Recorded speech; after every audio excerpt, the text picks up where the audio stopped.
నల్గొండ జిల్లా మిర్యాలగూడలో వక్ఫ్ board inspector SK Mahmood లంచం తీసుకుంటూ ఏసీబీ అధికారులకు రెడ్ హ్యాండెడ్గా పట్టుబడ్డారు.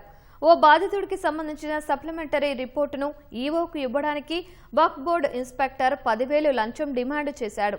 బాధితుడి ఫిర్యాదుతో రంగంలోకి దిగిన ఏసీబీ అధికారులు స్థానిక ఆర్టీసీ బస్టాండ్లో 10,000 రూపాయలు లంచం తీసుకుంటుండగా పట్టుకున్నారు.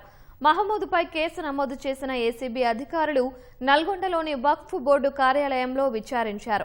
మిర్యాలగూడలోని అతని నివాసంలోనూ సోదాలు నిర్వహించినట్లు ఏసీబీ డీఎస్పీ జగదీష్ చందర్ తెలిపారు. 900 గజాల్లో ఒక మసీదు ఖాళీ ప్లేస్ ఉంది. ప్రాపర్టీని వక్ఫ్ బోర్డుకు హ్యాండ్ ఓవర్ చేయడానికి సీఈఓ వక్ఫ్ బోర్డు స్టేట్ హైదరాబాద్లో ఒక పిటిషన్ ఇచ్చాడు. సీఈఓ వక్ఫ్ బోర్డు గారు వక్ఫ్ బోర్డు ఇన్స్పెక్టర్ మహమూద్ గారికి ఎంక్వైరీ రిపోర్టు పంపించమని చెప్పి ఒక మెమో ఇచ్చారు.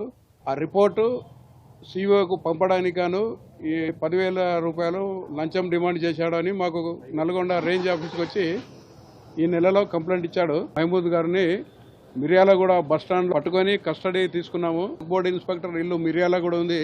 కేసుకు సంబంధించిన కనెక్టెడ్ డాక్యుమెంట్స్ ఉంటాయని చెప్పి అక్కడ సెర్చ్ చేయడం జరుగుతుంది. ఇక్కడ ప్రొసీడింగ్ అయిన తర్వాత నాంపల్లి కోర్టులో రిమాండ్ నిమిత్తము ప్రొడ్యూస్ చేయడం జరుగుతుంది.